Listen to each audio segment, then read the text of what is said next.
So let's talk Nashville Numbering System. The Nashville Numbering System is something that's used worldwide, and a lot of musicians use it to collaborate together, as well as make transposing a lot easier. So let's talk firstly through what a scale is. A scale in the key of C in this particular matter starts from C up to C using 7 notes in the middle: C, D, E, F, G, A, B, and back up to C. We typically can ascribe numbers to these based on where they fall within the scale. C being 1, D being 2, E being 3, F being 4, G being 5, A being 6, B being 7, and C being 8, or again, number 1. So during the Nashville Numbering System, we're talking what number does the chord fit within the scale. Let's play some chords. So chords typically are your name of the chord, such as C. We miss one, then hit one. E, miss one, then hit one. G. We have our C major chord. Now, as we change chords, keeping within the same key, the notes change from either major to minor depending on where they fall. For example, if we do the chord D,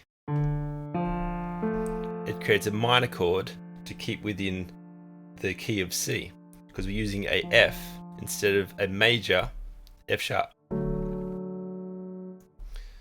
So in Nashville Numbering System, the first chord, being C in this case, is always a major. The fourth chord is always a major. The fifth chord is always a major.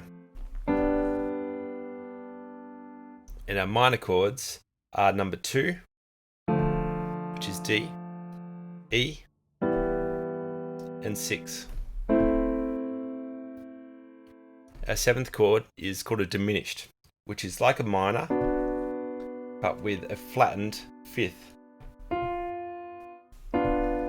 This keeps every one of these chords within the C major scale. So on the piano, it's all the white notes. Let's go through those again. Major, minor, minor, major, major, minor, diminished. The reason we use these is so it makes transposing easier. If we want to go from the key of C to the key of G, for example, we can do that on the fly using these numbers. Typically, if you use chords, for example, we go C, G, A minor, F. To transpose, you have to think through chords and scales, and it can be quite confusing. If we ascribe more numbers, we can go 1, 5, 6, 4.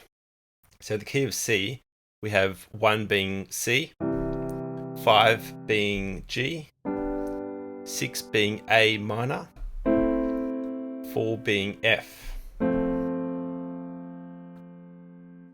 Now if we change key, let's go to the key of G.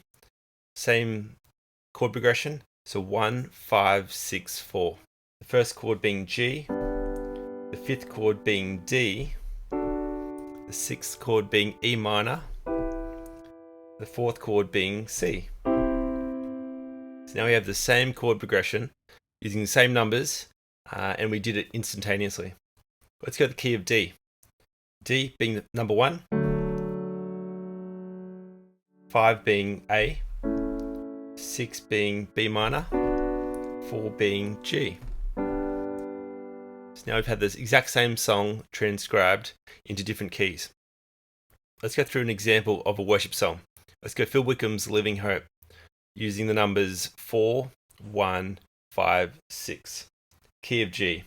So number 4 would be C, 1 would be G, 5 would be D, 6 would be E.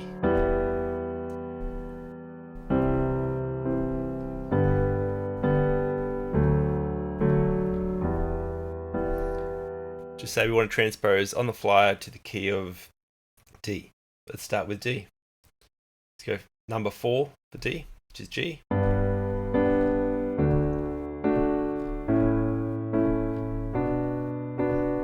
4, 1, 6. Let's go to the key of E. A is number 4, E is 1, B is 5, C sharp minor is 6. So again, the 6 in most worship music is a minor, the 2 is a minor, the 3 is a minor, and our major chords are the 1, the 4, the 5. Typically, if we use a 3, for a lot of songs, we actually do the 1 over 3. So what that looks like is we're playing in the key of C. Instead of playing the 3, which can be a really dark minor, we typically play the 1 or the root note in the right hand with the 3 on the left. Let's go 1, then 1 over 3.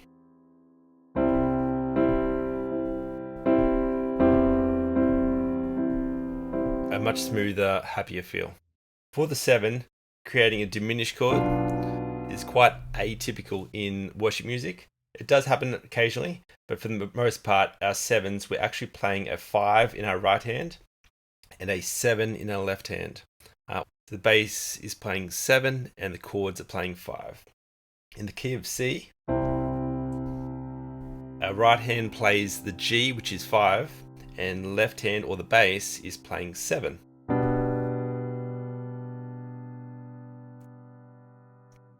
So let's go through all our chords from C to C using these variations when we get to chord number 3 and chord number 7. 1 is C major, 2 is D minor, 3 is 1 over 3, C over E, 4 is F major, G is 5, 6 is A minor, 7 is 5 over 7, or G in the right hand, B in the left hand. Try these with a whole bunch of different scales. The key to this is knowing what your scales are. For example, knowing your D major, what notes are consistent of that. In your G major, what notes are consistent in your G major. And then learning, especially the 1, the 5, the 6, the 4, in every key. The 1, the 5, the 6, the 4. Learning this in every scale, start with a 1, 5, 6, and 4. And then progressing to a 2, progressing to a 3 or a 1 over 3. And then 5 over 7, and then even like a 3 minor. This is how we increase our knowledge of our scales, increase our ability to be able to play on the fly. It also helps if you play in a band setting where there's a MD speaking through numbers to transpose or change chord progressions. We can do that instantaneously on the fly. Let's do an example of this, playing through Phil Wickham's Living Hope, the chorus. I'm going to play through in the key of C and then play through the key of E. Try and follow along, try and look at what numbers we're playing.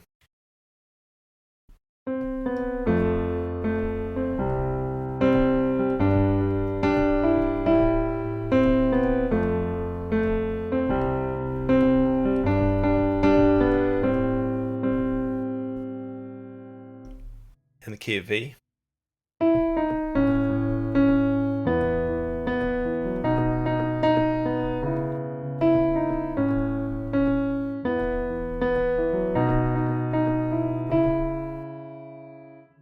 In the key of G.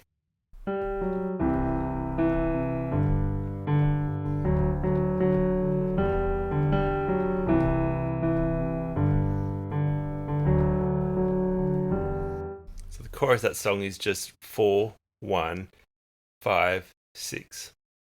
Hope this has been helpful. Follow along on the next video.